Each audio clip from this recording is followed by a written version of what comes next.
Primera de Samuel 15, del 2 al 3. Así ha dicho Jehová de los ejércitos: yo castigaré lo que hizo Amalec a Israel al oponérsele en el camino cuando subía de Egipto. Ve pues y hiere a Amalec y destruye todo lo que tiene, y no te apiades de él. Mata a hombres, mujeres, niños y aún los de pecho, vacas, ovejas, camellos y asnos. Bueno, bienvenidos y bienvenidas a este nuevo episodio, donde vamos a tocar un tema como medio controversial. Que es el tema de la palabra de Dios y la Biblia.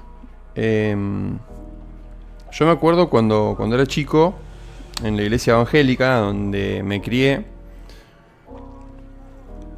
era incuestionable la Biblia. O sea, vos no podías como poner en cuestionamiento la Biblia bajo ninguna circunstancia. Lo loco es que esto no era dicho como de manera directa, así como, bueno, la Biblia es incuestionable. Ya era como un supuesto que estaba recontra-remil instalado de que era imposible cuestionar al texto bíblico. Era imposible. Siendo que son 66 autores, todos distintos, de distintas épocas, algunos con distancia de siglos. Entonces vos no podías poner en tela de juicio a la Biblia, jamás, ¿no? De hecho, a la Biblia, digamos, la compilación de la Biblia se la llama la Santa Biblia.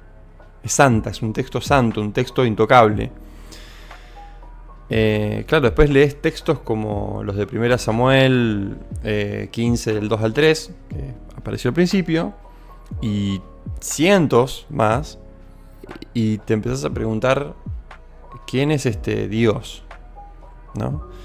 ¿Es el Dios que justifica las guerras? Digamos, el Dios que voy a creer, o el Dios que creo, es uno que justifica guerras, que justifica matanzas brutales a mujeres, niños, bebés, animales, solo porque vamos a destruir a un pueblo que no lo sigue. ¿Se condice ese Dios con el Dios de Jesús? ¿Es el mismo Dios? De alguna manera, en mi recorrido personal llegó un momento que yo realmente no quería leer la Biblia, ya, directamente no. O sea, creía en Dios, me iba encontrando con Jesús, con su figura, con su accionar, con su prédica inclusiva, con su amor, y de golpe me encontraba que, no sé, leía algunas cosas del Antiguo Testamento y me agarraba la cabeza. Incluso del Nuevo, algunas cosas cargadas de machismo o cosas que ya no responden a nuestra cultura, digamos, ¿no? Y que se intentaba que eso quede como, sí, esto tiene que estar, esto tiene que seguir haciéndose así, de esta manera, ¿no? Incluso en materias, por ejemplo, del matrimonio, de la unión entre las personas, donde el matrimonio en los tiempos bíblicos, que insisto, los tiempos bíblicos no son un tiempo que está en un solo punto, sino que son siglos de diferencia. Es decir, bueno, este es el modelo bíblico sobre cómo se unen las personas. Bueno, la verdad que si vos vas a la Biblia tenés infinidad de posibilidades en las que las personas se relacionaban de manera sexoafectiva. Entonces, de golpe, claro, uno se empieza como a encontrar con su propia cultura 2000 años después y de golpe te agarras la cabeza. Acá hay una cuestión que me parece importante, que se fue dando en el último siglo, en el siglo XX, un poco en respuesta a algunas cosas del siglo XIX. En el siglo XIX empezó a haber todo un movimiento de revisión de los textos bíblicos, donde algunas personas empezaron como a decir, che, ¿y si empezamos a ver el texto bíblico como un texto más? ¿Lo empezamos a analizar con las reglas con las que analizamos cualquier otro libro? Bueno, esto generó una respuesta bastante fuerte por parte de los cristianos o de la religión más conservadora, más tradicional, que quiere como sostener justamente algo de la tradición, del statu quo, de alguna manera, ¿no? Y con el temor de que, claro, si llegamos como a hablar del texto bíblico como si fuera cualquier otro texto, ¿qué pasa con la fe? Perdemos la fe, perdemos todo, ¿no? Bueno. En respuesta a eso, en el siglo XX, surge un movimiento, surge una teología más bien, que intenta como endurecer la cuestión de que la Biblia es intocable, ¿no? Y a esto le llama doctrina de la inerrancia. Lo que empiezan a decir es que la Biblia no tiene errores. Doctrina de la inerrancia. Hay un teólogo español, Máximo García Ruiz, él lo explica así. El fundamentalismo teológico tuvo que armarse de una doctrina suficientemente sólida para garantizar su permanencia y dio paso a la conocida como inerrancia de la Biblia, es decir, que en la Biblia no se encuentra ningún tipo de error. El origen de este término se encuentra en el movimiento fundamentalista, a inicios del siglo XX, que promueve la interpretación literal de los textos sagrados o fundacionales, palabra a palabra, texto a texto, libro a libro, en paralelo y semejanza al fundamentalismo musulmán con respecto al Corán, desechando totalmente la interpretación contextual. Es interesante lo que plantea este teólogo, porque acá viene un paralelismo con el Corán muy interesante, o por lo menos con una línea de interpretación sobre el Corán. El Corán, recordemos, es el texto sagrado del Islam. Desde la teología islámica, el Corán como texto sagrado es un texto que le fue dictado a Mahoma. O sea, vino como un dictado desde el cielo a Mahoma a través de un ángel, como si fuera párrafo por párrafo. O sea, ese texto pretende ser inerrante. De hecho, en el Corán, en el Islam, las personas para leer el Corán tienen que lavarse las manos porque es un texto que vino del cielo. Es una copia del texto que habita en los cielos. Entonces hay un teólogo que me gusta mucho que dice que el Islam es el pueblo del libro y nosotros somos el pueblo de la persona, ¿no? Entonces, de alguna manera, esto como que cambia un poco la ecuación en cuanto a nuestra religión cristiana. La religión cristiana no está como fundamentada en un libro, está fundamentada en una persona que es Cristo. Entonces, acá viene como un poco, bueno, ¿dónde empieza la fe? ¿Dónde arranca la cuestión? Y acá me gusta, hay un autor que es este, ¿sí?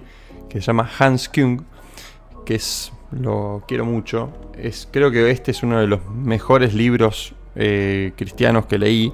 Un libro gordote, de 800 páginas, bastante pesadito. Pero no es imposible de leer, así que lo recomiendo mucho. Y él dice algo así, que me gusta mucho.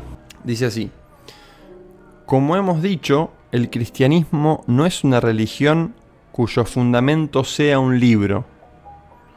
La revelación divina no se identifica con las escrituras. Estas son solo el testimonio humano de la revelación divina, y en ellas encontramos intactas la humanidad, la autonomía y la condición histórica del autor humano. O sea, vamos de nuevo con eso, como dice, son solo el testimonio humano de la revelación divina. Dice, yo no creo primero en la escritura o en la inspiración de la escritura y luego en la verdad del mensaje que transmite. Creo en Dios, que se ha manifestado como libertador de los creyentes en la historia de Israel, y finalmente en la persona de Jesús, que está directa y originalmente atestiguado en los escritos del Antiguo y del Nuevo Testamento. Dice, mi fe, sigo porque está buenísimo lo que dice, mi fe surge pues en la Escritura. Esta me ofrece desde fuera un testimonio original del Dios de Israel y del Dios del Cristo Jesús. Pero mi fe no se basa en la Escritura. El fundamento de mi fe no es el libro como tal, sino ese mismo Dios en Jesús. Acá después este autor dice que uno es capaz de captar la palabra de Dios con mayúscula en la palabra de la Biblia, ¿no? Y a mí me gusta pensar un poco más como que capta la palabra entre las palabras de la Biblia, ¿no? Porque de alguna manera, como dice Juan 1, a mí me parece que ahí tenemos como una clave importantísima acerca de, entonces, ¿la Biblia es o no es la palabra de Dios? Y yo creo que está, de algún modo, en la Biblia. La Biblia nos habla, da testimonio, el testimonio humano, imperfecto pero suficiente, sobre la palabra de Dios. Y la palabra de Dios es Jesús mismo. La palabra de Dios es Jesús mismo. Siempre me acuerdo de una película que seguro los que tienen mi edad, yo tengo 40 años. Casi 40, 39. Se van a acordar La Joya del Nilo. Una película con Michael Douglas y, bueno, no me acuerdo quién más. Entonces, bueno, estos son como exploradores tipo Indiana Jones que van a buscar la Joya del Nilo. Bueno, se encuentran con un guía, este guía los lleva, qué sé yo, muy sabio, papá. Finalmente el chiste de la película, spoiler alert, es que la joya era el guía. La joya era una persona, no una cosa. Y vamos a leer Primera de Juan. Primera de Juan, no, perdón. El capítulo 1 de Juan. Y dice así: en el principio era el Verbo, y el Verbo era con Dios, y el Verbo era Dios. Este era en el principio con Dios. Todas las cosas por Él fueron hechas, y sin Él nada de lo que ha sido hecho fue hecho.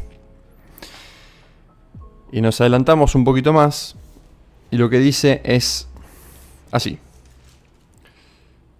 y aquel Verbo, desde el principio, fue hecho carne, y habitó entre nosotros, y vimos su gloria, gloria como del unigénito del Padre, lleno de gracia y de verdad. La palabra se hizo carne. La palabra se hizo carne en Jesús. La Biblia es un testimonio imperfecto, vuelvo a decir, de humanos que a mí lo que me parece interesante es la psicología justamente de los seres humanos que utilizan muchas veces a un Dios para justificar sus temores, sus deseos, sus anhelos, y le ponen, le hacen a Dios decir cosas, ¿no? Pero en Jesús vemos justamente como esta revelación. Todo está en camino hacia Jesús, todo apunta hacia Jesús. Entonces vemos a hombres y mujeres intentando registrar eso, intentando registrar ese encuentro con el misterio de lo divino. Y la Biblia es ese registro. Y lo valioso de la Biblia reside en que podemos leer eso, en que podemos tomar contacto con ese testimonio de hombres y mujeres. Y luego tener ese acercamiento a esa figura a la cual no podemos acceder. No podemos acceder a Jesús, salvo por la Biblia. Y por eso es el valor del libro. Entonces, como dice Hans Küng, yo no creo en la Biblia porque mi punto de partida es que este texto es sagrado y ese es mi punto de partida y a partir de ahí empiezo a creer todo lo que dice.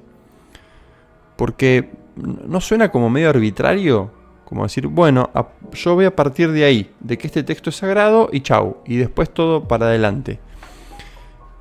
Porque si no, un día yo puedo venir y decir, no, mirá, este otro X texto es sagrado, y vos con qué criterio vas a vas a discernir. Alguno podría decir, sí, no, es que es el Espíritu Santo el que te lo revela. Sí, bueno, está bien, te lo revela, pero vos tenés la libertad de poder creerlo o no también. ¿Cómo llego yo a la fe? ¿Cómo fue que mi fe no se desmanteló toda? Porque empiezo a encontrar, cuando leo los evangelios, me empiezo a encontrar con el accionar de Jesús y me parece sencillamente sorprendente. Sorprendente hasta qué punto llevó el amor hacia las personas, hacia toda persona humana. Algo que puede sonar como medio cliché o medio como que no sorprenda demasiado. Bueno, sí, amó a todos. Sí, ¿quién amó a todos? ¿Quién amó a todos? No solamente digo, porque el amor no es una cosa, un gesto como interno, de cariño, de afecto, uy, sí, te amo y repartimos flores. El amor, en términos bíblicos, en términos de lo que Jesús propone, es un acercamiento verdadero a toda persona humana, al pobre, al rico, al extranjero, al pecador, al dudoso, al diferente.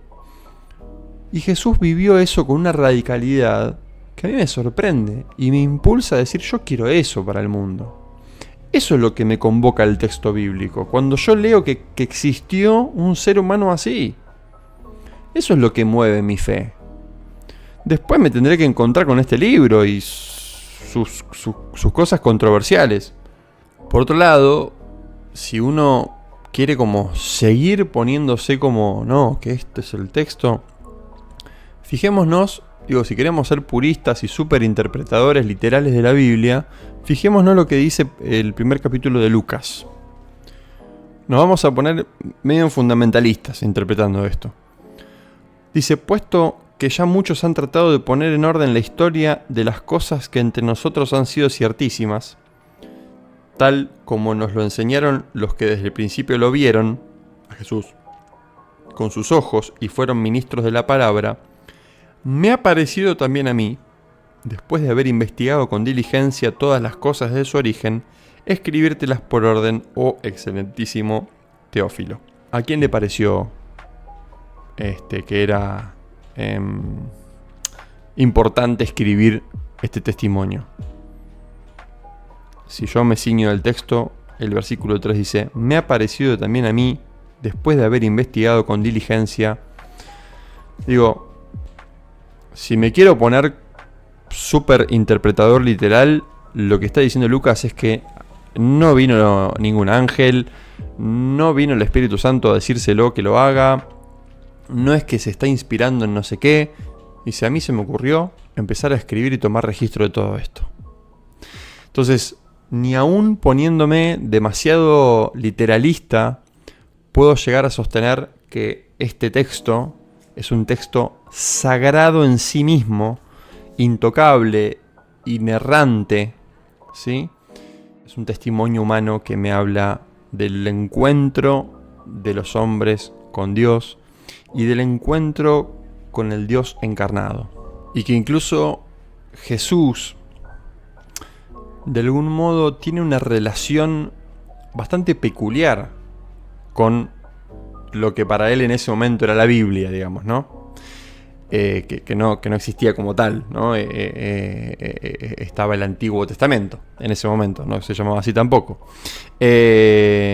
Y él, en el Sermón del Monte, esto está en la Biblia también, fijémonos cómo trata, cómo aborda al propio texto bíblico, ¿no? Él dice así, en Mateo 5, 38 al 39. Oístes que fue dicho ojo por ojo y diente por diente. Eso está en la Biblia, ¿sí? Pero yo os digo, no resistáis al que es malo. Antes a cualquiera que te hiera en la mejilla derecha, vuélvele también la otra. Entonces, Jesús, esto es solamente un ejemplo, pero Jesús también pone en cuestión algunas propuestas del texto sagrado. Y no solamente hace como una reinterpretación, dice, no, se les dijo esto y ahora es otra cosa. No todo es como tan sencillo como decir, bueno, Jesús vino a cumplir. La verdad que vino a cumplir algunas cosas y otras, la verdad, a desobedecerlas. No, honra a tu padre y a tu madre. No, mira, aborrece. Quien no aborrece a su padre o a su madre no puede ser mi discípulo. Había que no te puedes dejar tocar por mujeres porque si sangran, están impuras, se deja tocar. No puedes tocar a los muertos porque te tenés que purificar, toca a los muertos. Entonces Jesús continuamente desobedece al Antiguo Testamento, digamos, ¿no? Entonces ahí teológicamente se hace como una especie de gimnasia interpretativa y hermenéutica para tratar de acomodar. Y la verdad es que Jesús desobedece la Biblia. ¿Qué quieren que les diga? Muchas veces lo hace. Muchas veces. Entonces, este video, este podcast intenta un poquito dar un poco de aire a las interpretaciones fijas, a lo rígido que termina siendo, a lo rígida que terminan siendo muchas teologías, y que eso no trae vida. Y que la verdad no vas a ser salvo por tu teología. No, Dios no te va a tomar un examen en el cielo a ver cómo fue tu teología. Bueno, hasta acá. Hasta acá. Hasta acá llegamos hoy. Por favor, coméntenme, manden este video si creen que a alguien le puede hacer bien. La idea de esto es un poco estimular a que las personas podamos un poco revisar nuestra teología. Yo no tengo toda la verdad, lejos de eso, pero me parece que hay verdades que circulan que dañan, que no ayudan a las personas, que las lastiman, que las empobrecen. Así que un poco la idea de este podcast es como ampliar, abrir un poco. Así que bueno, les mando un beso, prontito más videitos y comenten, hagan todo, like, suscríbanse, todo. Les mando un beso grande.